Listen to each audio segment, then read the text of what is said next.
Good afternoon, ladies and gentlemen, and welcome to another special conversation on governance, accountability, and public trust in East Africa as we draw lessons from Kampala to Dar es Salaam. This is Women Speaking on Civic Space TV by the Center for Constitutional Governance. Across our region, two unfolding stories have laid bare the complex relationship between leadership, development, and democracy.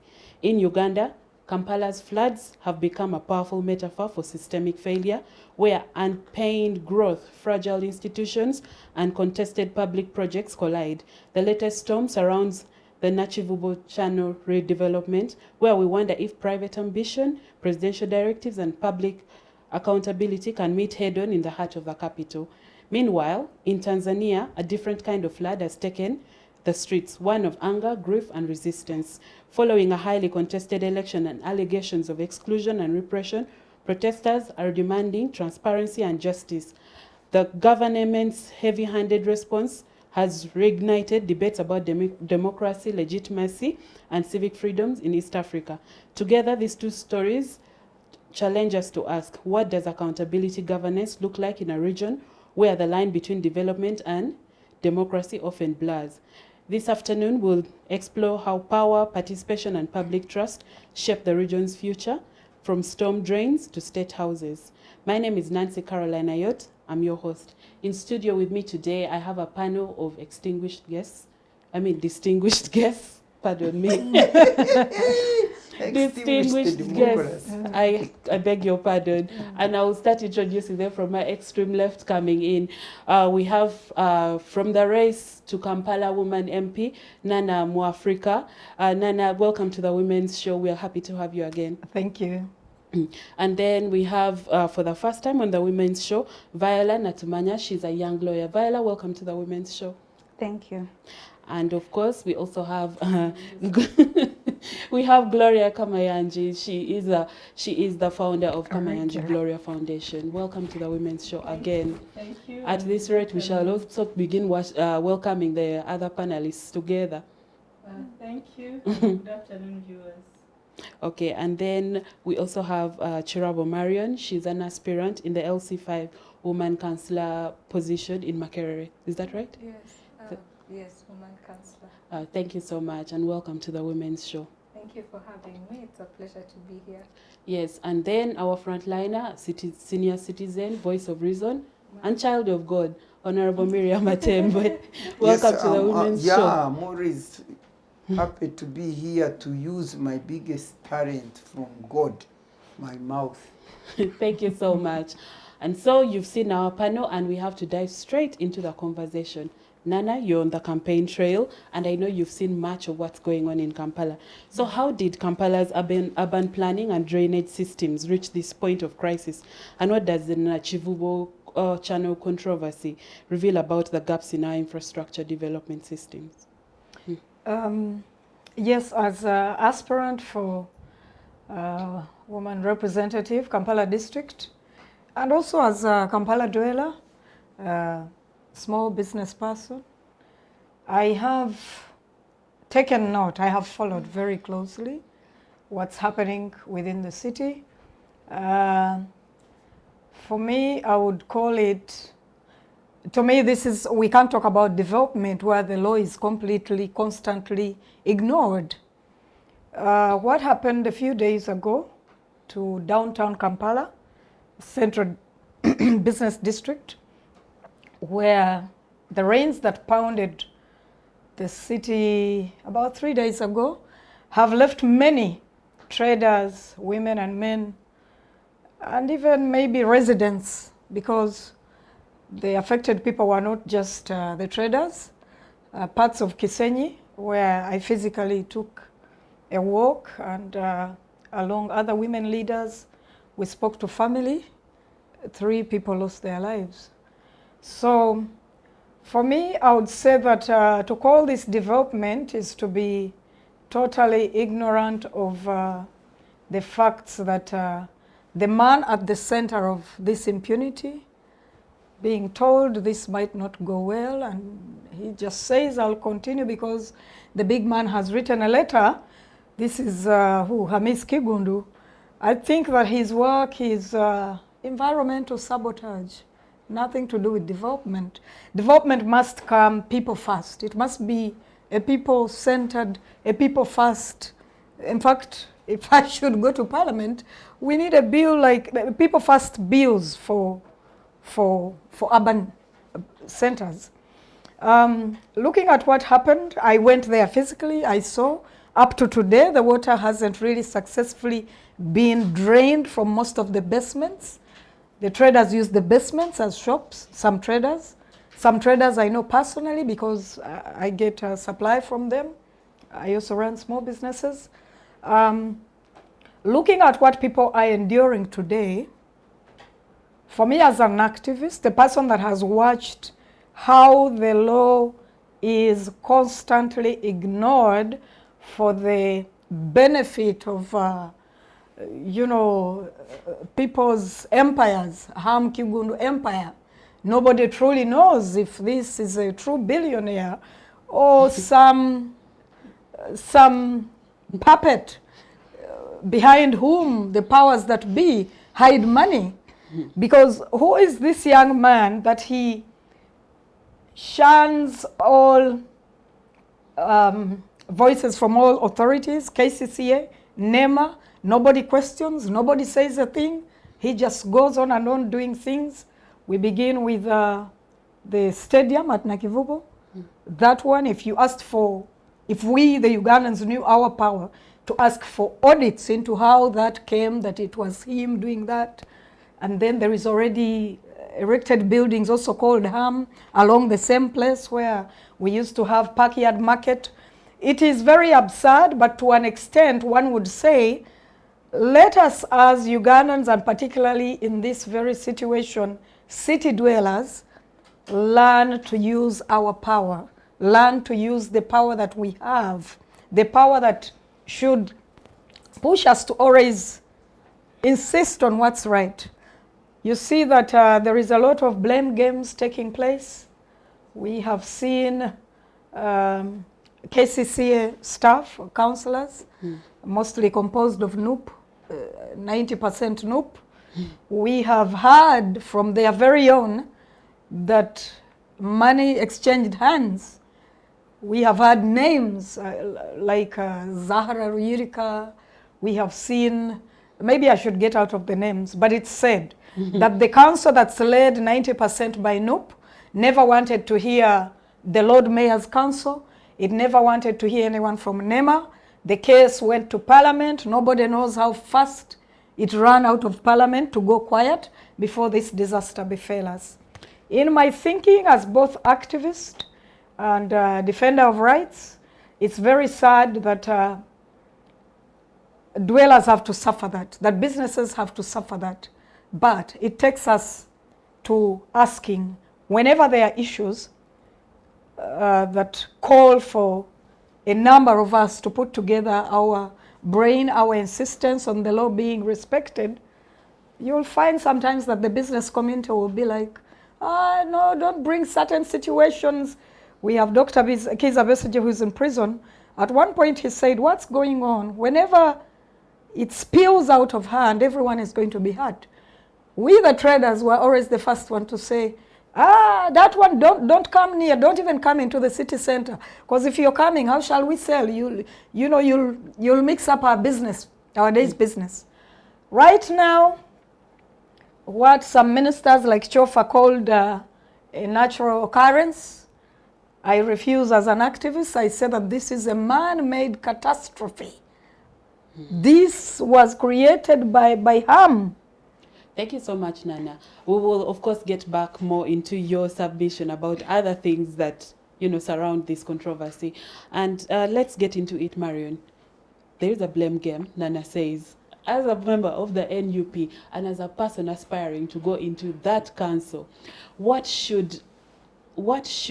took place, in your opinion, if you've been following council politics, but also what should a transparent system have looked like if this had gone through normal good process? To start, there is no evidence to show that money exchanged hands. I think those are just accusations. There hasn't been I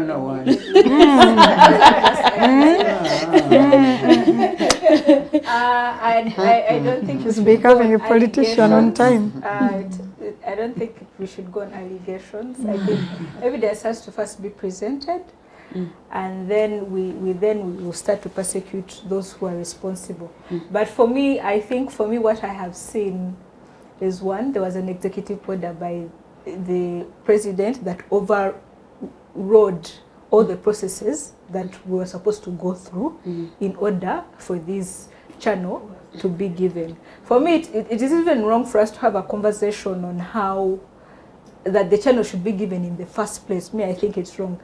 This one person, I do not know what it is that Ham has, that he is always caught up in scandals of grabbing public land. I think as a person, we need to investigate as Ugandans, what is it about him that every time when there is public land being taken, he's one of the individuals that are involved. So I think there is a certain bit of, I don't know where he touched, a certain bit of criminality or corruption there. What business does he have with government that they keep on dishing out land to him left, right, and center? But also, when did the president start doing environmental and social impact assessments? When did he start, approving who gets KCCA land? There are processes through which we were supposed to go to in order for this land to be given out. So there is a question mark there. Who did what in that process? Where is NEMA in this whole equation? Because we all knew that it was common sense to everyone that once this Nachivuvo channel got blocked, there was going to be flooding. We all knew about it. Several people cried about it. There was warning of all ends. We all knew it was going to happen. It was a disaster that could have been avoided. I've been seeing the ED putting out a statement that similarly there were 50 milliliters of rain that fell, and then they are attributing it that it was heavy rainpour. That's not true. I mean, we have had heavy downpours before, but it has not been this bad that it covers all the basements. But also, I think it brings us to the bigger conversation of Kampala is built in a swamp, and we keep on reclaiming the catchment areas. It's like we have decided to be in a constant state of flooding. Marion, let's not first go too far. I wanted us to talk about council. Yes, I really feel like this is important. But what would a transparent process look like? Did the council actually sit on some of these issues? And if it did, then what happened that the issues got mixed up in between? I was not there. I cannot speak to what happened in council. Just like you, I have seen certain papers flying around. I'm not sure if they're authentic or not. Of course,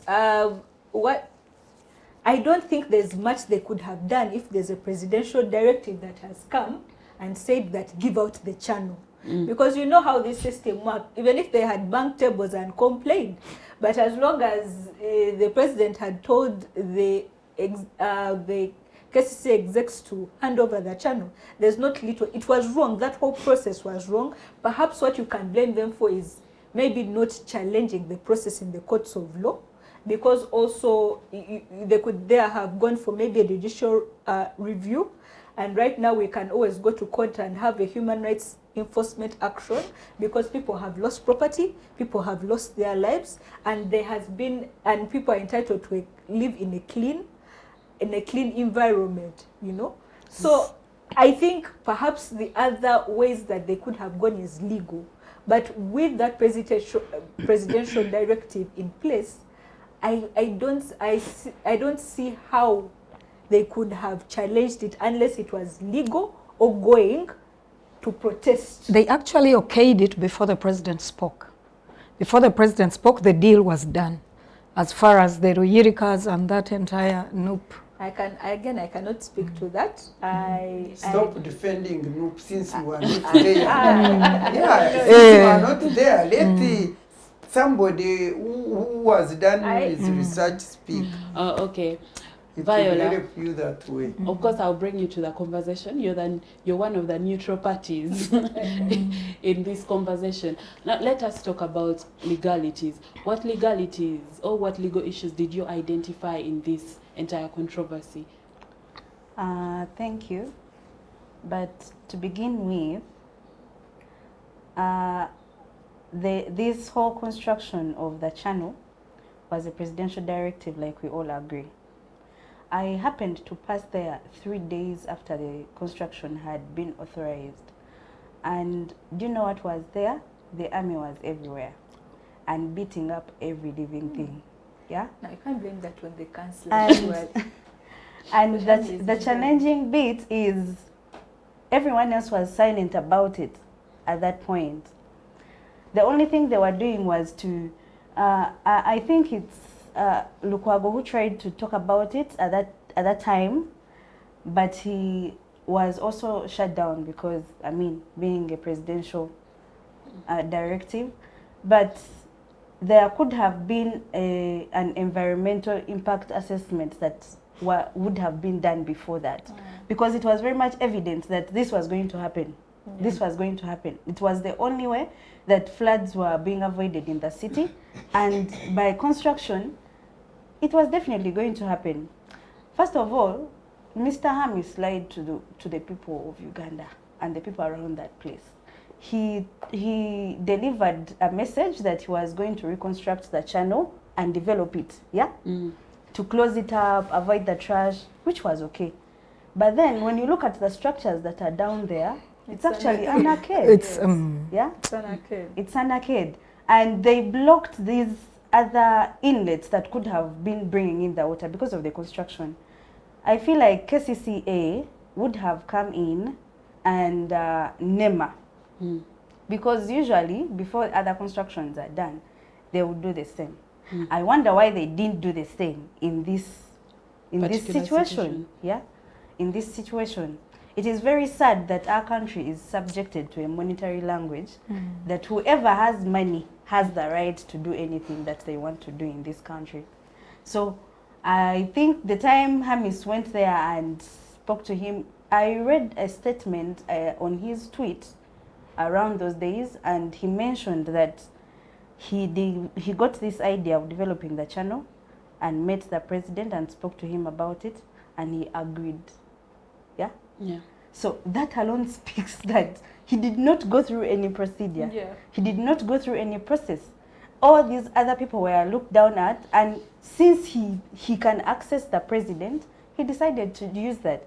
And very many people have suffered that kind of procedure, because corruption in our country is a top notch, is high end. It's very absurd, it's so painful, but as citizens, it's very bad. I think right now the situation, it's either Ham really quickens up the construction, or He stops it he altogether. stops it altogether. But then right now where it is, if he stopped it, I don't think it would solve so much of the problem. It's either he just has to construct very fast and finish up the construction. But you And said then that the we were constructing an arcade instead of the drainage system, so that would not But necessarily he solve. should have also created I a think he needs to be contingency arrested plan. and prosecuted so that he first Should have first- compensates. Yes, he should first compensate those people. He needs to be arrested, He should prosecuted so that he yes. compensates people. Yes, the compensation during But some also, of before those you go contracts. for such a big project that you know that's going to affect people, there has to be a Ensure. diversion through which that water passes. Would go. There has to be a contingency plan, because you're not going to put people's businesses at a standstill, make them lose their properties, and then just say, What we is- are developing. What is on Developing ground what? right now is not that he would have done that. Definitely, that's the right thing that could have been done at that time. But right now, it's whoever has the money has the power. So Yeah. so let's just say this week, Mr. Lukwago, the mayor, and he has invited the Minister for Kampala and other councillors within the central Kampala for a meeting. What would you expect that meeting to look like? Because right now the traders are angry, they want compensation. And who okayed this? Which minister? Anyway, this, you said the president okayed this. But before that, who was the minister in charge of Kampala City that time? There are two ministers. Who was there that time? There is Joff Atogabye, then there is a lady, Kabanda. Aisha That Kabanda. time when it was decided? Yeah, they are the current ones, right? Oh, You were forgetting. that When- But it was approved in April. Who So was they were it? still the ones. I They know. were they are still the ones. Which It was April? this Yes, April. this This very year. That's when the directive or the discussion for it was around April. Around The April. directive was much later. I think the directive is about a month and a half ago or two. The president's letter. Yes. The president letter then comes after, but the discussion had started in April. Earlier. KCC and what. So it's this. So it's even this all year. the ministers were all involved. Yes. All of them were involved. Because for you, Actually- I'm sorry to intervene before you. Yes, okay. yes, please. For Go on. you, you keep saying of directive of the president. Some of us were ministers. He was a minister for ethics and integrity, and the president directed There was a bit me. of power. It was a long story. We sat in a meeting. It was a corruption case in Mbarara there. And we sat in a meeting and he brought the corrupt man, and because he wanted to support him because it was during election, towards election time. And he put evidence and I said, you see, he has stolen money, so he can't be released. And he said, no, this person he should be released. And I said, no, really. And then in the end he said, okay, you see, Singer, because you took people's money in a local government council, eating the money for the people. And that, let me finish, because Allow her. Gloria, allow her. Don't say that was. The directive remains the directive and the president remains the president. And in fact, when he came to Kampala, I remember he called the DPP and they talked. He told the DPP, he told the DPP, I don't have can we, he told the DPP to release, to withdraw, to change, to withdraw that charge against that man. But because in our work of anti-corruption, we had established anti-corruption interagency forum, in which all these organizations dealing with corruption were like a body. And we would meet every month and say, how far have you gone with this case? What is happening here? So everybody was ready to put forward their thing. So he called DPP and said, you release, council withdraw this case. And the DPP said, I have to ask Honorable Matembe, the Minister for Ethics and Integrity. And then the other said, but DPP is an independent office, do you have to ask anybody? So the president called me and I went there. And he told me, since when did you have powers over DPP? I said, I don't have powers over DPP. I have powers over my ministry, but not the DPP. He said, but then I wanted him to release, to withdraw a case, and he says, you are the one to withdraw. I said, well, we have a work, we are working as a Workforce. team, and we know we have a strategic plan and a plan of action, and we must follow it. So I don't order him. He said, now I want him to withdraw the case. I said, you tell him to withdraw it. I'm going to call a press conference and say that the president has decided to withdraw the case against this person. It stopped there, and that case was not withdrawn until after he had been removed from office. cabinet. Then they set the man free. So, I mean, that's why I was asking which minister was there. Honorable Matembe, since you've already started speaking, no, they were quite done. Since you've already started speaking, I wanted to ask, what does as a person who has been a minister before, what does a private government relationship, like a partnership, especially on a project such as this, usually look like? For me, don't ask me things I don't know, because private partnership, what do you mean? Because for me, Like what I know, government working with With private private people. entities. for me, what I used to know is that there is, in fact, before I left, we created this procurement, the body, which would procure, which would look at the contractors who are going to do these projects and choose who is the right one, and they enter into a contract, and then he goes and implements his work. But as you know, these days, I don't think whether procurement can even decide. I remember one time, phone calls. for us, our things were very serious. That's why I told you, when within the 6th Parliament, when President Museveni was going to bring this American company, which we rejected, and from that time we started hating Parliament. But now I remember one time the IGG, Justice Muriagonja, had she was hearing a case where a certain company, I think it was over from where, a foreign company, was being contested because that it got a contract wrongly, and the case went to IGG. By then, Justice Muriagonja. And I remember I even saw the president in Entebbe when she was listening, going to consider the issue. The president called him to Entebbe in the presence of those people whom the case was against. And he told her, who are you? Am I not the one who made you IGG? How can you decide? I watched that thing and I said, poor woman. I said, if it was me, maybe I would resign from the office of the IGG. So when you ask how are things supposed to be done, things are supposed to be done, but they are not done the way they are supposed to be done. It is just like I've been telling you, that in Uganda we have a document called Constitution, but we don't have Constitution itself. Therefore, we have laws, we have procedures, we have all these. All these things are not followed. Central to that is one, the issue of self-centeredness by the leaders we have in this country. The issue of self-centeredness. And then the issue of greed, which all this combined together built into corruption.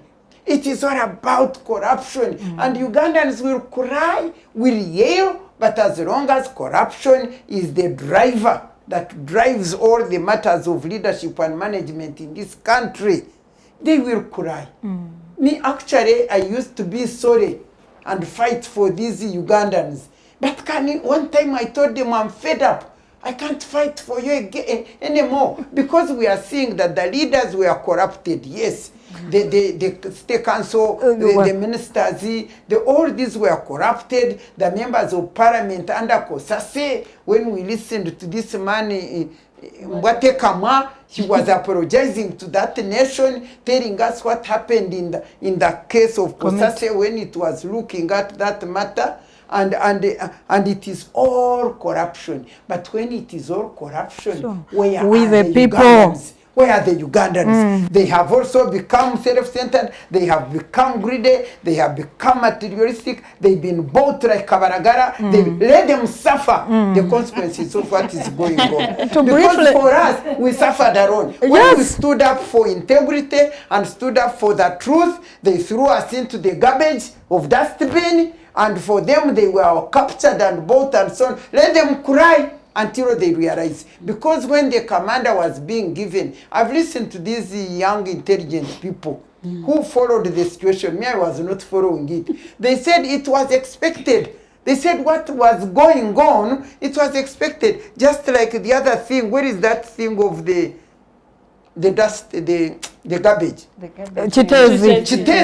Like Chitezi, they kept saying it was expected, it was expected, it is expected. When it is expected until it falls on you, what are you doing? What are you doing, Ugandans? You suffer. To add to Mama Miriam's thing. The truth. Look at what is already happening in elections.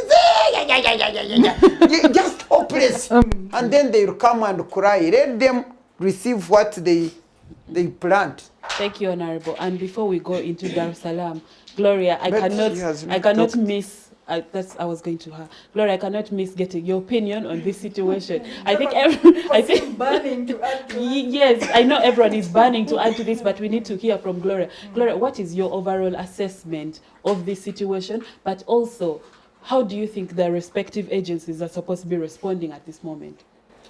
First of all, the way I'm looking at it is the discussion started way back before the president's letter was issued.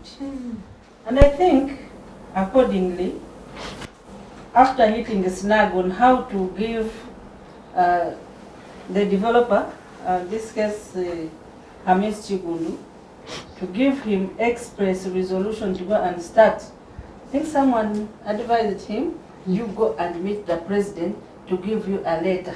This is what I'm reading in between, because the discussion must have started way back. And you know, when the president writes this letter, I want to tell you, I've worked with Parliament on several committees. When the president writes a letter, it is not an expressed way of giving you a green check. Or command. Usually, he puts a last sentence. Would you think this one will work for us? So this is a question that he normally puts, and many people have ignored it. What does the law The say? person who is an interested party carries that letter to some office and says the president has already okayed, let's do this, without reading in between the lines what the president had in mind. Let us not castigate the president for having issued this letter. You know, the president sometimes has several things. And you know what he told us last time? That people come with letters, pile, you sign, and...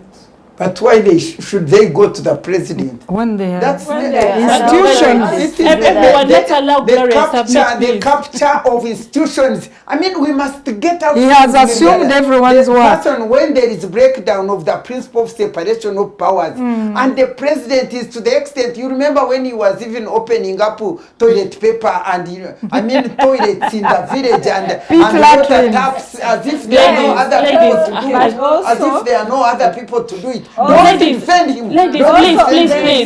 please, He's causing us troubles. please, He let has us have brought some order. The executive order says, I approve of the plan, help him execute. Aha. Yes, I hear you. Read it Yeah. loudly. To shut up. Thank you, Gloria. Marion. Execute. Okay, thank you glad very we're much, the ladies. winners. But let us let her read. let us also respect No, let us all Gloria. respect each other's time. First, give us a minute, Gloria. I mean, have also Marion, seen- give us a minute. Let Gloria finish. This Let's is not respect about everyone's this. time. Whatever happened during this week, this week, Last week. last It's week, last week, late last week. it's not about Kampala. It's about the country. This is a place which is a source of livelihood for all Ugandans, for many of Ugandans. Whether you come from the east, north, west, central, this is a place that we find ourselves in. And it's where we get our daily bread. I saw an old woman crying, castigating government, accusing the president, accusing the councillors, accusing... She's right. I am telling you. Please allow her. Well, Allow her. I really felt so sorry. Because we have relatives who are there working. Whatever affects Kampala affects the country. And this is not about the party. You are PFF. PFF. She doesn't have a party. Party. I don't have a party. It's here. Please. Are you starting to You have a party. I support say NRM, it? but I don't support for wrong Imagine. reasons. Oh. I do not. And you have always had me, I'm a very, very objective person. So what do you When support something it is for? wrong, it is wrong. The vote for the president in Kampala, if it was remaining at 20%, it has now reduced to 10%, or even 5%. because of what happened last week. Politically, harm would have waited at least for the campaigns to end. Because for us who are looking at the next election, and we see this suffering which people are going through, we know this vote has already gone. But even if it was not going, this is at the expense of people's livelihoods, people's incomes, people's investments. People have borrowed. People are in debt. These days, everyone is in debt. The young people are in debt. She calls you, he calls you, I need some help with 50,000. Said, should I send it? No, don't send it. Use another number. Is it to Momo? Let me withdraw. Let me withdraw from your life. Is it to Momo? Yes. What? More cash. I have more cash still on. Then he said, what about your Airtel? It's also loan. So you see, everyone is indebted. People have invested. So why don't you learn? Why don't they learn? People have borrowed and invested in trade. And What now, is the point? the greedy people, the self-seekers have come in and they have distorted everything. So me, what I see is that there is a breakdown in the system that Honorable Miriam Matembe was talking about. If KCCA, which has 2 ministers, it has an executive director, it has a mayor, it has directors, including the director of physical planning. If a country wants to develop, it must have a physical plan already in place. When you go to Windhoek, Namibia, you cannot develop anything before government comes and gives you a plan. What has gone wrong of us? Indeed, what has gone wrong? What As has if you gone don't wrong? know. We must come out and talk about the issues that affect all of us. I don't want to start individualizing, this is a blame of Noop, this is a blame of this. If it is a blame, it is a blame. Poverty has affected us all, but poverty has not affected our bodies, it has also affected our minds. The way we walk, the way we think, we no longer have people who think for this country. Everyone is looking at Mfunira Muwa. And we are going to suffer. As the doctor has said, people will cry and will cry no more because we have failed to speak out. Let us get advised. Let us listen to the people who have authority. NEMA would have issued a certificate of compliance.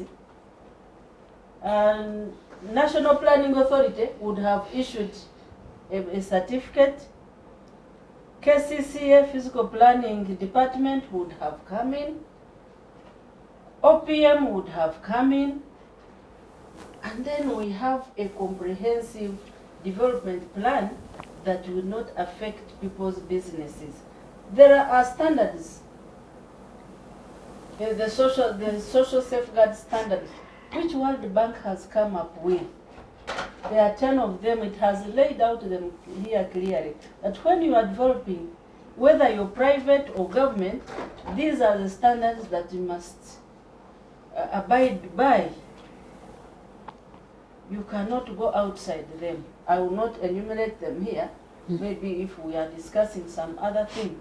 But these are social and environmental issues which we must pay attention to. Short of that, we shall keep seeing what happened last week, and we shall all cry, and we shall all lament. After lamenting, something big will also come. Now we start discussing this, we leave the major issues, and it's so terrible for a country.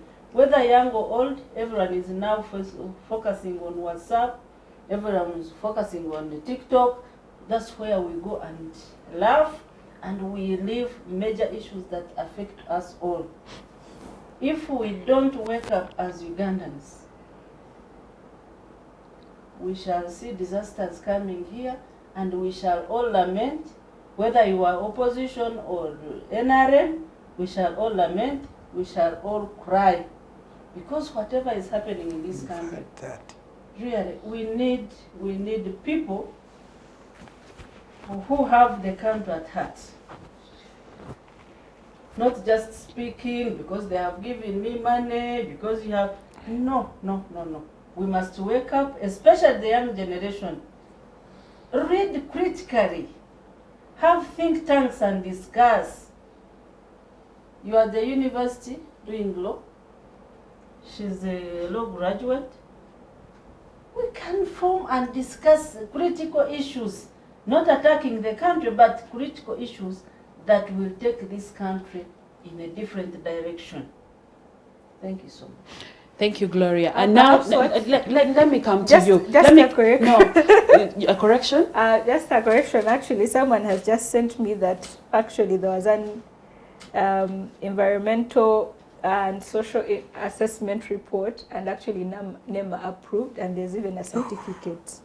Okay. Yeah, so I think the conspiracy goes beyond that. Even, I told you even all the institutions that are supposed to have prevented this If NEMA approved and issued a certificate, what were they basing on to issue this certificate? Yeah. Or they were also working under certain conditions. Orders.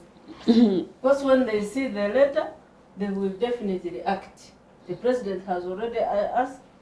But let me tell you, if the president issues a letter, and you have authority as NEMA, and you have authority as executive director, KCCA, because you are also appointed by the president, go take this letter, go and meet the president and explain the circumstances under which... But I'm sorry to interrupt Gloria, because we must put whatever we are putting in the right context. I have clearly told you, and you know, how we people who stand up for truth, for integrity, for selflessness, and sacrificial, how when we speak the truth, what happens. And it says So when it comes to Ugandans who have now become self-centered, they are greedy, they are materialistic. So they are, it is Ugandans. For me, like now, I'm telling you, if people, all those people, when I see President Museveni running around, and with all they are there telling them this and this, and they know the truth. Ask Ugandans, I'm telling you, even those who say this Matembe, they know. Even members of parliament, they know. But as long as they have something to eat, for their own stomachs, anything else does not matter. And that's why me, when I call upon the Ugandans, I'm not calling upon Ugandan leaders. Ugandan leaders have been captured, and they are capturing also the community. And since the rest of the community is not benefiting from what they get, it should be the one to stand up. When you stand up, you don't die. You don't die, because if assuming everybody says no, I've been telling Ugandans not wanting to incite violence, but I've been saying, but now they bring this army to attack us. If, for instance, like such a thing, if the demonstration which we declared in the constitution, which is supposed to be done, Ugandans are supposed to express themselves against the wrongdoing by demonstrating. It is constitutional. Now, if you demonstrate, if you bring up a demonstration in the whole of Uganda, every county, everywhere, would the army be enough to go there and kill us? But they will just demonstrate and only 4 people will Did you hear my question? If they decided, if people if they affected people, and they say no, the ones at the tail end of this pain, and they go, whether a village of Rutoma, whether where, do you think the army would be insufficient enough to reach all these areas and deal with them? I think Ugandans should have reached a stage where they rise up. After all, freedom is not free. It is not. Freedom it is taken through sacrifice. I will add something to my senior sisters. In 2 minutes, then we close. So for me, when this happened, sadly, when I went down there, women came from Kisenyi. I'm now close to some women leaders since I'm in a campaign. Madam, now we must protest this, now we must do what? Me, I looked at the sadness in the eyes of these, the directly affected people. But when I looked at how helpless they were about asserting themselves, you have had loss, you have lost, but you are the one folding a hand and waiting for others to come and mobilize you to express yourself. For me, that's where my pain came from. Somebody called me, Nana, what happened to the demo you were mobilizing? I said I reached there and I asked myself so many questions. Nana, did you give birth to Kampala or to Uganda? I swear to God. Even today on Monday, I told them, let's do Monday. It's a weekend. If they get people bond and what?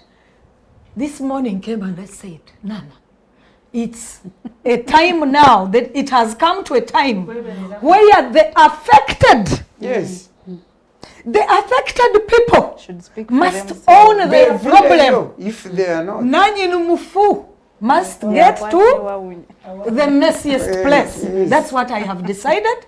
I am not going to, because when you get into it now, they will say, you see, she's campaigning. And then others, she has always been mad. She's mad. Are those her shops? Yes. Even when they know you are an activist, they begin to question, are those her shops? Yet you're actually No, trying to help her shop is in Muyenga. Okay, is any of those people her relative? No.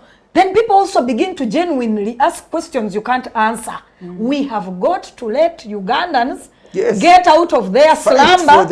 Let everybody, enjoy, get to engage. No, you can't carry this burden. You can't. In the end, they think you are crazy. They say, Mama Miria, she's shouting on TV. They say, Nana now is going to demonstrate. What does she think? There is a crisis. What happened to resigning when things do not go right?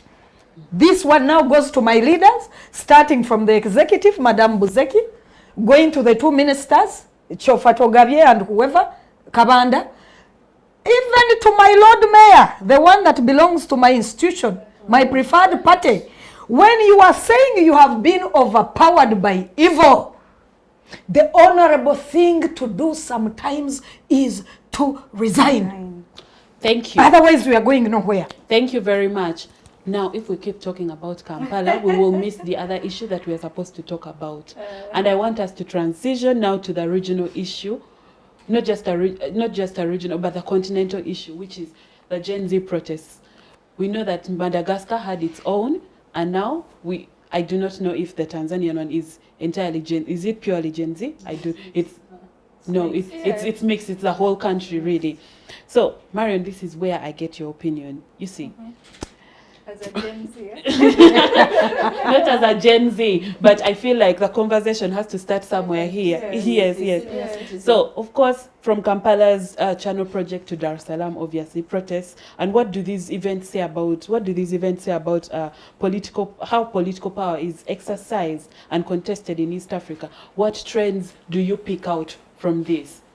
Well, I feel like I'm both hopeful and skeptical about Tanzania. One, I see that the wind of change is blowing through Africa. If you've been going Nigeria, Algeria, now we had Kenya, we now have Tanzania. I don't want, anyway, people can say that the ones taking place in West Africa, like Mali and Burkina Faso, are mostly military. But you see that even so, there is a hunger. People have also participated. We don't want to take away the people's agency in that, because we all know that overthrow government, the people must be also complicit in that overthrow. So I think, to me, it's just, at least we have seen a new wave of change, at least throughout the current populace or the current generation, the Gen Z generation that we see, that it is a protest against bad governance and people wanting better leadership, I would say. But for particularly in East Africa, it is a protest against dictatorship. That when you see the cries against against Ruto in the Gen Z protest, it was mostly to do with the finance bill, but also you're seeing things of, you know, the generation, the characteristics of the young people leading these protests. They're mostly educated. They are in their 20s, early 20s, early 30s. They're young people. And the things that they are protesting against are not only bad governance per se, but also the economic situation. That you have young people who have these degrees, but they're unemployed. That they're even going abroad as far as going for masters, but they still come back here and they're not getting jobs, or they're not getting the jobs that they think are worth their education. Secondly, most of them have resorted to going into the border economy, or a kind of, let me say, sort of underemployment, that let us start up our small businesses and whatnot. But even when they start up the small businesses, the government still wants to overtax them, and thus they do not even get to profit out of these businesses. But you've even seen bad policies like the Mwala project, whereby I've started my businesses, most of my goods are still at URA, and then Ham comes, he wants to build in the channel, and it floods my what? My shops. Yes. So they are beginning to wake up to the realization that even if we ignore these political issues, at the end of the day, they affect us directly, whether we like it or not. I will not be able to get a meal on that table unless I participate politically, unless I stand up and protest against this bad economic policy, unless I rise up and protest against this Mwala, because it affects me directly. So for me, that is the hope that I have, that these bad policies that these people are bringing up are creating that political awareness, you know. Most of the time it has been as activists, and like Nana says, they see you as a mad person. Yeah, it's always you. It's always you as a problem. But at least this time, at least this time we're seeing that even without Nana, or a one Marion going to the street, or a one honorable Matembe going to the street, it is young people who are raising up. We hope that our time will also come. We had much to parliament. The participation was low, but still you saw the same ingredients. Young people coming to the streets to fight, no matter how few they were. I'm hoping, the only thing is, can the revolution succeed? Because we have seen the Kenyans have tried, but they are still, you know, they are still in that process. I mean, a movement does not happen over time. You have to take steps. Overnight. Overnight. Overnight. So you have to take steps to keep on pushing. We are hoping that they succeed and they are able to usher in the good leadership that we are hoping for, the democracy that we're hoping for. Most of the times they are co-opted and they are captured. We haven't yet found a way to prevent that from happening, but we hope that we can also learn lessons as we keep on fighting. We learn lessons on how to protect the gains that we have made in those protests. Straight. But to me, I see a lot of hope for us, and for all the dictators out there. They better watch out. The young people are coming and they're very serious. Not the first time. Yeah, but I mean, resistance is a cycle. You resist, you get what you get out of it. The oppressor tries to take away the gains that you've made. Again, you wake up and you resist. It's just a cycle. And you know, but I don't think it's a reason for us to stop fighting.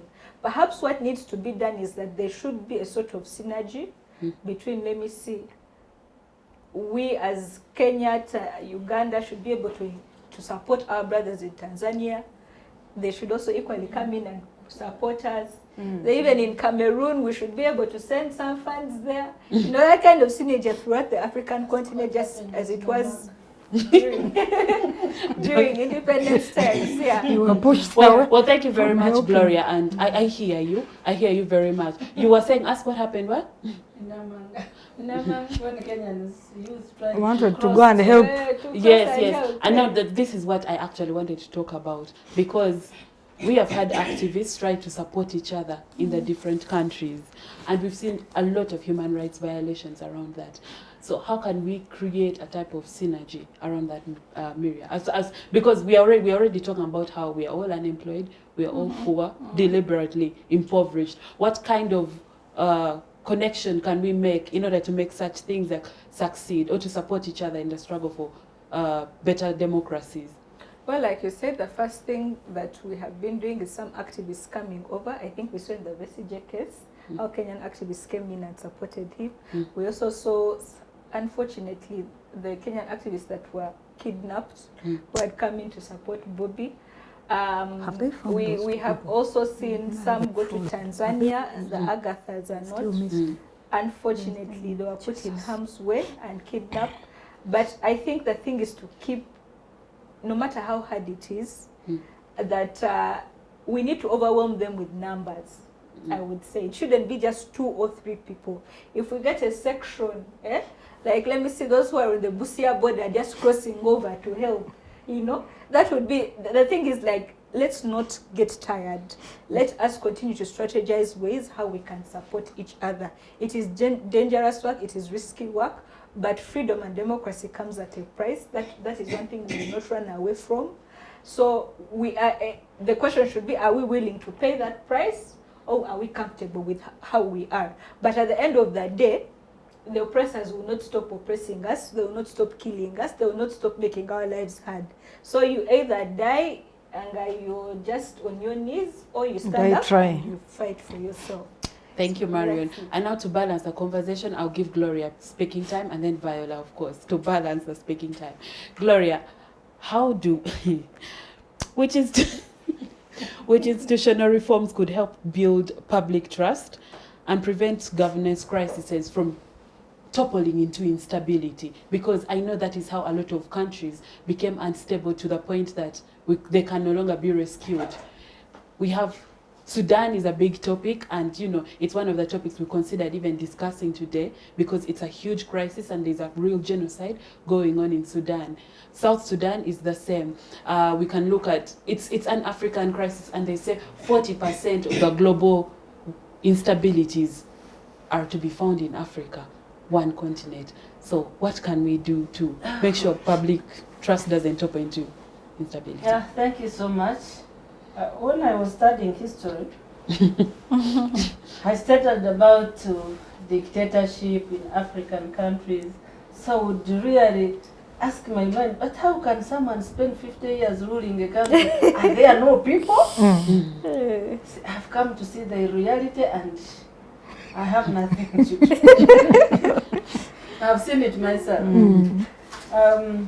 But what is unique that African presidents, they all want to leave power. Either the laws that they make to make them comfortable after leaving power is so insufficient that they are scared of leaving power and take leave.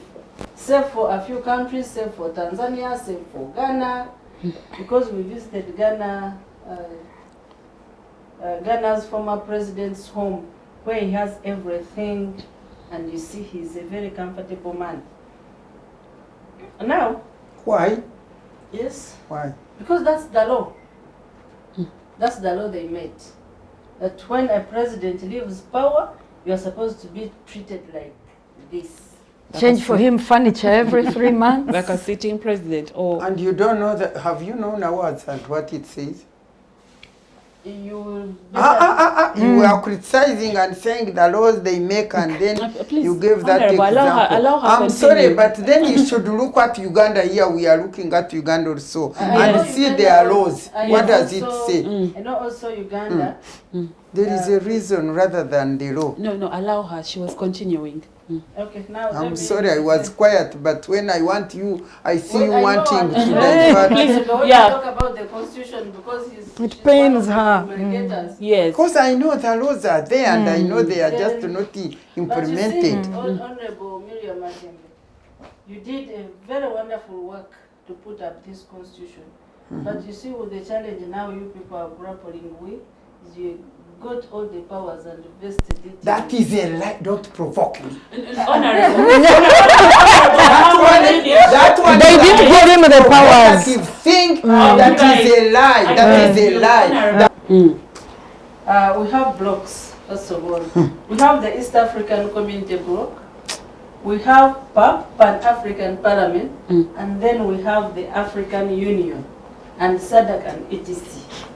So all these blocks, they are supposed to look at the governance issues and try to bring order to their to their partner states. But what are we saying? Like every country to its own and God for us all. No country can intervene in another country's affairs when something is wrong.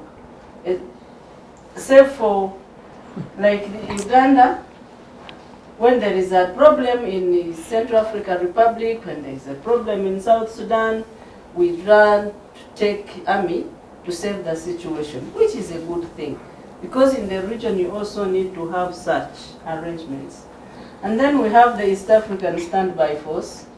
And the East African Standby Force is supposed to ensure that there is stability and peace within the region. But all this has not saved us from the uprisings, the demonstrations that have happened in East African countries, in African countries, because of governance issues, which the youth and other people are challenging. Now when you come back to recent one, which is still in our fingertips, is the case of Tanzania. Tanzania is led by a woman. You see, as the SDGs, SDG 5, equality of women and girls. See, we have gotten this lady. She takes over the presidency, and she's supposed to be a mother, to nurture the country so that she delivers it to the promised land. This is the person who has tormented the youth, who ran to the streets to demonstrate over the things that were not going right. The most challenging part in Tanzania is their law. The law puts a cap that it does not allow someone to go to court to petition the outcome of the presidential results. That's why she was rushed, announced, and today she's being sworn in. And no one can challenge that. That is the comfort that she's going to enjoy for the next. And now you have seen the East African Union has already issued a letter congratulating her. With all that happened, it is comfortable in their hearts. We have seen European Union is the one that is condemning whatever happened in Tanzania.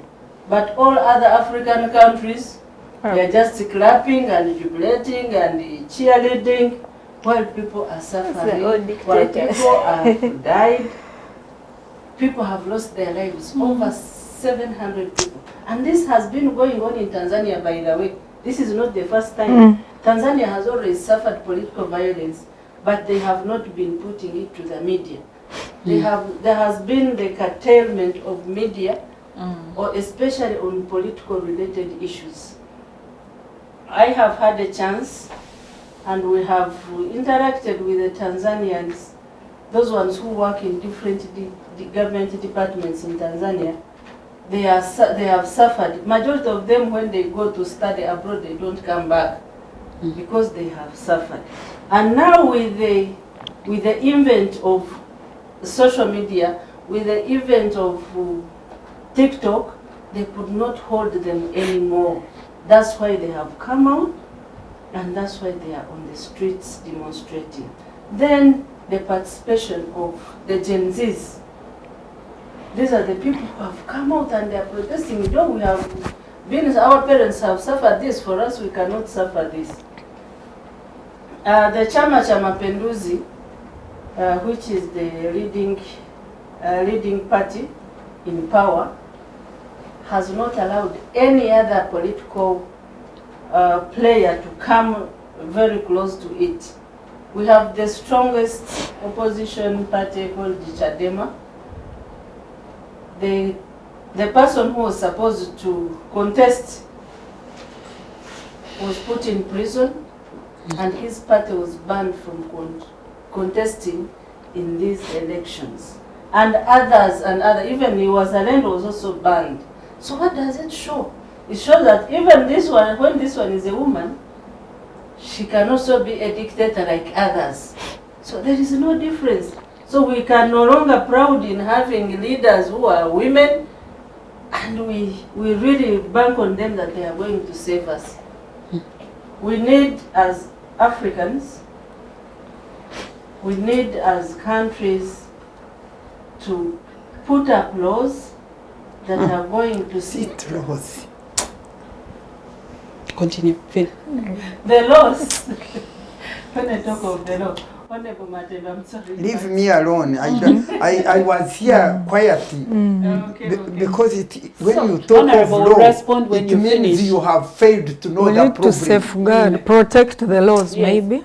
Our laws that are in place need to be respected. They need to be protected. The people need to be given space to exercise their freedom, whether politically express, or otherwise. Without that, without the expression of their freedom, people are going to be seated on anger. For us who studied geography, there is this tectonic movement, the hot magma that is always down boiling. Anytime the mountain will sink and the lake will be created. Thank you. Now, Honorable, you had a response to Gloria talking about the Constitution. Please respond to her now. No, I'm not talking on the Constitution. What I want us to know, as you know, as people who have lived here for long and have known the independence of like East African region, then all African countries, and how far we've gone. Yes, they say that time is still short, because I think the beginning one was Ghana. Was it Ghana? Yes, it was. For independence. For independence, yes. Yeah. They say that, of course, the journey to independence, to free yourself, is a long journey. And they usually give excuse, you know, this is a short time, this is a short period. You know, this young lady here was a bit excited that at least there is hope, and I felt like reminding her that in This is a cycle. don't worry, I'm not criticizing You. I'm seeing your excitement, Sharing experience. and I want to show that excitement I also enjoyed it. because 1980s, late 1980s, there was a ray of hope. You know, you look at Sudan, Ethiopia, you look at Rwanda, Uganda, what is the other country? You know, I wrote even, you know, I even wrote in my master's degree, that is what I was writing about, democracy revisited and that kind of thing. And we are seeing, hey, we are getting better. And the leaders who came in, whom we are seeing as bringing hope, they are the people who have now shattered the continent. So, for me, this brings me, when I see Tanzania in East Africa has been the ray of hope. If Mwalimu Nyerere came here now, I think he would crush all these African leaders and say, what is it? Because I remember very well, even when Mwalimu Nyerere had to step off, when they went into multi-party political dispensation, he said, I want to stop. They said, no, you continue. He said, no, I have got to leave so that we nurture leaders who will be, you know, learning how to lead and hand over to another, and so on and so forth.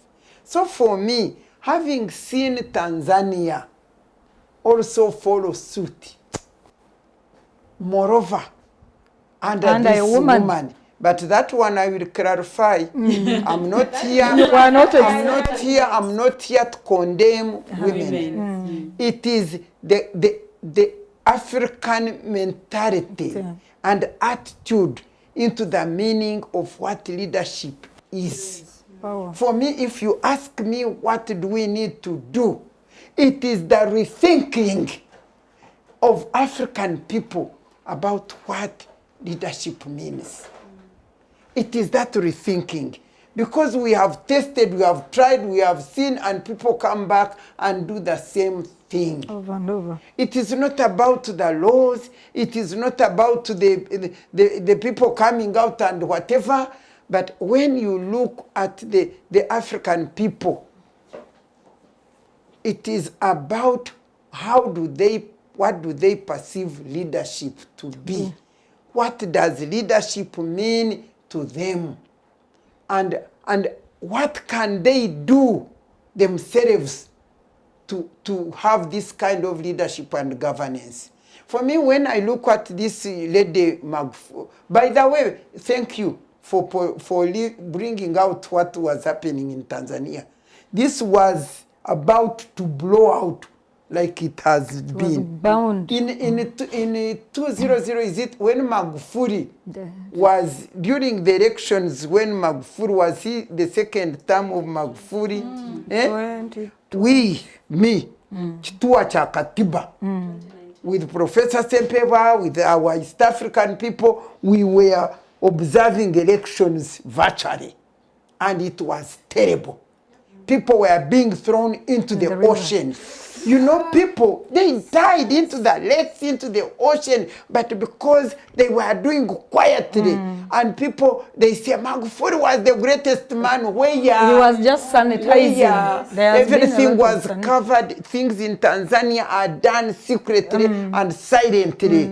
And thank God for the virtue, for the technology, which has revealed them out.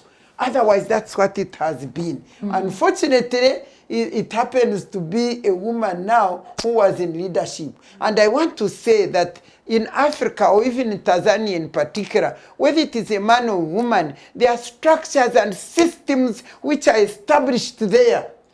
When you come, that's why you see, like in America, in where the systems are there, and when you come, you run the government within those systems, and after that you go and another one comes. You get it?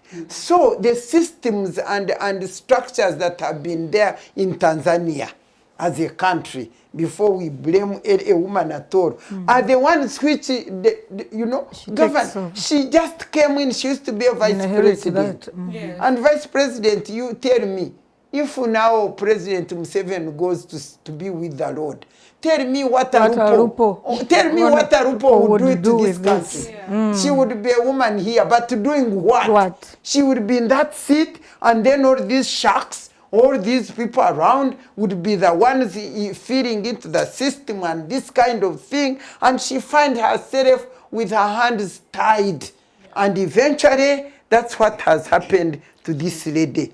Not that I'm saying sorry to her, but I mean I'm supporting, sympathizing, but the systems have make her. In fact, at the beginning, she was a bit like, and we are being excited about it. But down that, maybe she wanted to put what she thinks was right. The humanity in women was within her. But down the road, because she's the president and she has to stay the president, the system captures her, and in the end, she's now called Mama Mini. Mama Mini as a dictator. And the death and the suffering that has happened, the disappearing that has happened in Tanzania, is more than what had happened when men were there. Now, the only blame now which I can put, or the only advice which I can give her, when the system operates and things happen the way they have happened, for the first time publicly, the army, the people of Tanzania being killed publicly like that, in her time, she should have extended, they call it a leave of what? a green leaf, or where you, Yes, a hand, an olive leaf. an olive, branch. to actually branch. stand and apologize. Apologize for what has happened and feel sorry for the deaths that have taken place, and extend a hand and say, please, Tanzanians, let's have a dialogue. Let's have a dialogue. Because for me, it is so shameful, it is so shameless, I think, and inhuman for these African people to come up saying 97%, 97% of votes. Votes, whom did you campaign with? Whom did you protest Run against? This is nonsense. This is nonsense, and without talking so much, I have offered a solution which should come with, and I want to tell you, are listing the Pan-Africa, the whatever. AU means African leaders united to destroy and exploit and manipulate and kill the African people. That's what it is. And for me, the proposal I want to give, we have seen enough, and I want to say, as far as we are concerned, we must rethink our own democracy of Africa. And we abandon the liberal democracy introduced by the Europeans and the white people. Because we are different people. We come from different cultural background. When you talk of opposition in Africa, it means enemy. We don't understand what opposition means. It means enemy. And for me, that's why I want to say, I even want to thank you, when they were eulogizing Odinga. I was in Nigeria when he died, and I was talking to these Kenyans in Nigeria. All of them united together, and they were saying, at least one thing Odinga has done for us before he has died, he has brought to us a broad-based government. For me, one thing I want to propose, even to Museveni, who is traversing this whole country, I want them to know that people don't think the same way. God gave us alternative thinking. God gave us different views. God gave us, and he created us as people to be together. Each of us puts the idea on the table, and in the end, the majority idea may come out, but it is coming out of people with different ideas. Now, that's why for me, I want to say that Africa must rethink of its democracy. It must pick its own democracy where we can be together like we were in the movement before it dwindled into one-party state. So, and I'm calling upon Museveni really to think about that. Whether he goes and wins, when he's constituting his government, he should call all people. Because we are all there. We are Ugandans. We love Ugandans. We want to bring Ugandans to go forward. But when you neglect the Ugandans, who may be even having some brains which are even sharp and so on, and you just stick to one view like this, we are going nowhere. And secondly, that is now my proposal. The second one is that unless Africans stop greed and think about themselves and know that Africa will be delivered by Africans themselves, and reunite and restructure themselves and repick the ESCO values and morals that built the African people, then we are going nowhere. We shall cry and die and cry and die. Thank you, Honorable Miria. Now, this is what we're going to do. Viola and Nana will give their closing statements in regards to the situation in Tanzania, and we end the show because the time is fast spent. So Viola, please give us a closing statement, especially on youth engagement, really, because you're a young person. Yes. So give us your closing statement, and then Nana, and we will close the conversation. It is the useful tool of Kampala. To that, to a smaller extent, I am impressed. With Tanzania? Yeah, with what's happening in Tanzania. Because not that I like violence, it's what we need right here. That people get oppressed to a point that they can no longer take it. Yes. That their cups overflow. Enough is enough. Yeah? Because the more you keep on pouring and pouring and pouring, the cup will eventually overflow. And it's something that I feel like I am impressed about it. However, I don't agree with the violence part of it, destroying things here and there. That one I don't agree with it, because countries that have been through it are still suffering damages up to now. When you take back the hands of time and look at how she came into power as a president, she did not go through voting. Yeah. She never stood, actually. Yeah, she did go through voting. And I feel like if she had gone through voting at that point, at that time, she wouldn't have gone through. Of course not. Yes. She wouldn't have gone through. So, like Honorable has given us an example of Miss Alupo. It is the same situation that you are subjected to a certain authority. That's where you're used of. That's what you're used of doing. You're only thinking into that direction. So the time she was exposed to being a president, she did not have the experience. She didn't have. I feel like she was not even prepared. She wasn't prepared. So maybe that's why they had to go through all the hardships that they are going through as a country. Absurd, I'm sorry for that. I feel like right now what she has to do is to apologize. Yes. Resign. Yes. And resign. Because she didn't For the betterment contest. of the country. She did not go through. She was unopposed. Like unopposed. And then arrested the rest of the contestants, the rest of the aspirants. Like, where is democracy? That's even a better way to do it than arresting all your Okay, Viola, as you conclude, conclude, The way they will serve anyway. please, ladies, as she concludes. I didn't say them seven anyway, but as I conclude, I would really encourage Ugandans, especially the young people, to participate so much into this Dialogue. elections. You need dialogue. And the dialogues, yes. Because the things that are happening are not going to stop today. No. And they're not going to stop tomorrow. It's either we act or we act. At the end of the day, we are still going to be suffering. We are still the oppressed, and we are going to keep on being oppressed. So it's either we act or act. Let's use the ballot as we should and speak up as we should. Of course, the ballot at some point it's manipulated, but let's do as we should. Yes, let's do as we should, so that they don't say that we didn't go through what should be done. And then we keep on speaking. Then when demonstrations come in, we shall see what to do about that. But otherwise, thank you. Thank you. Nana, please, let us use 1 minute. In short, the young are preparing. Yes. Let me have 2 minutes. Okay, Everyone 2. else had a little 3.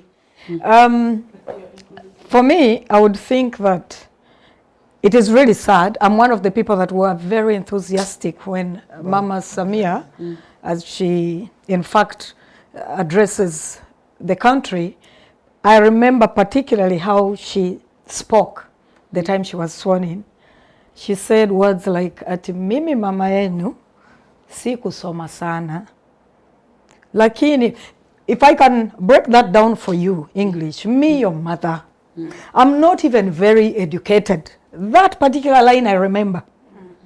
This was, it came off as a statement of humility. For me to be trusted for this. Now looking at what has happened, you address people calling yourself their mother, and now you have their children being gunned down. Hey, I'm bringing it to our very leader here, Museveni. My senior sister or mother, Samia Suluhu, when she was sworn in, she used the statement, Mimi mama yenyu. The same thing President Museveni here has come fond of using, especially you the Bazukuru. I was driving through Nakasera, I saw he's now calling himself he always has to attach himself to young people. He said Gen Z. There is a saying I don't know how it comes off. I don't know. Gen Z for me or something. Does he know what the Gen Zs are going through? Me, when Mama Miria spoke, I was getting, there is something he has put, a line that rhymes for Gen Zs. When she was speaking, I was getting emotional. Thinking about the Gen Zs Museveni wants to portray that he is so close with.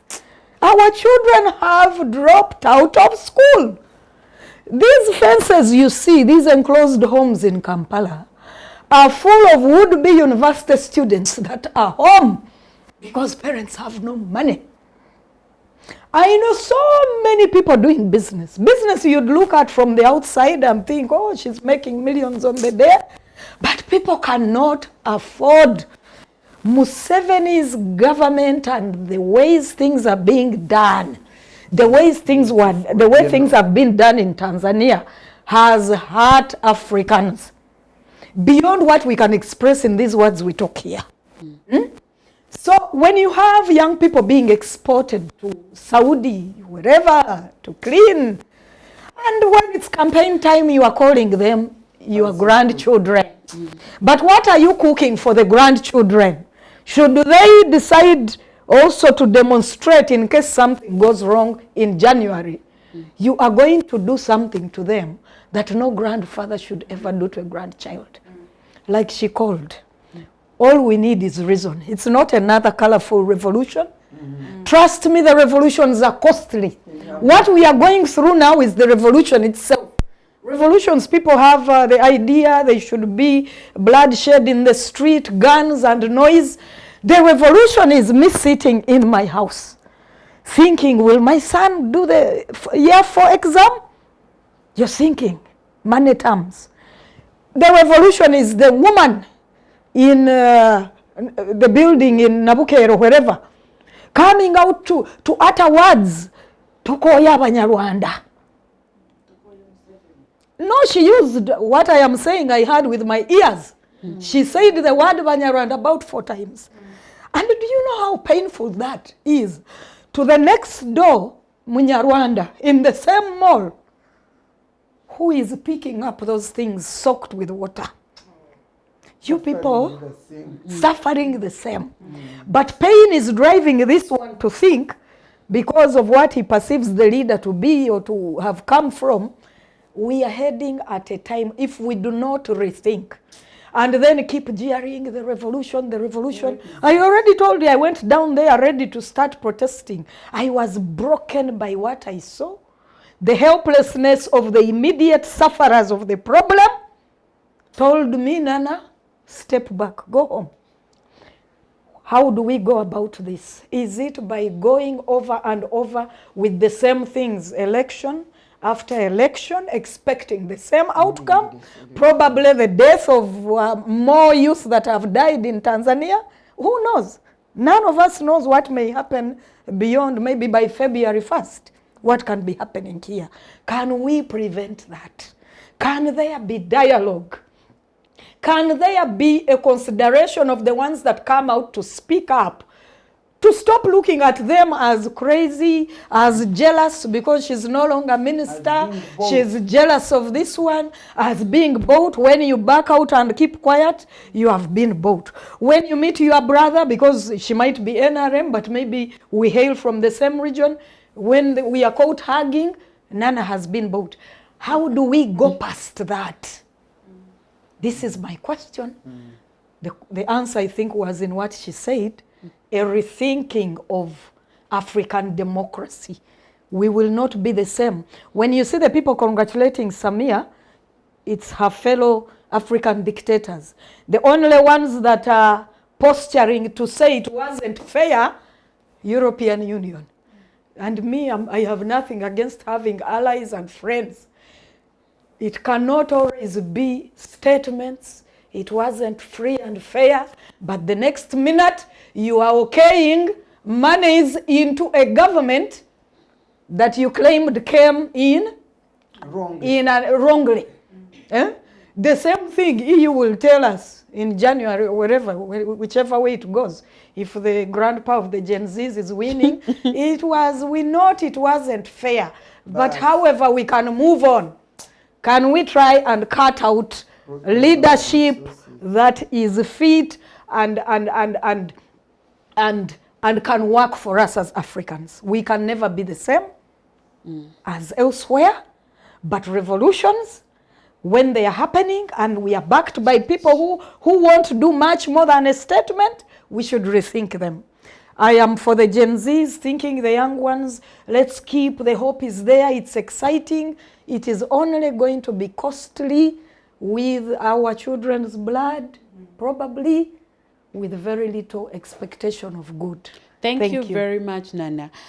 Okay, as we've heard tonight, whether it's water flooding our streets or, you know, protests and anger in our cities, both are warnings, you know, that when leadership ignores accountability, the consequences reach everyone.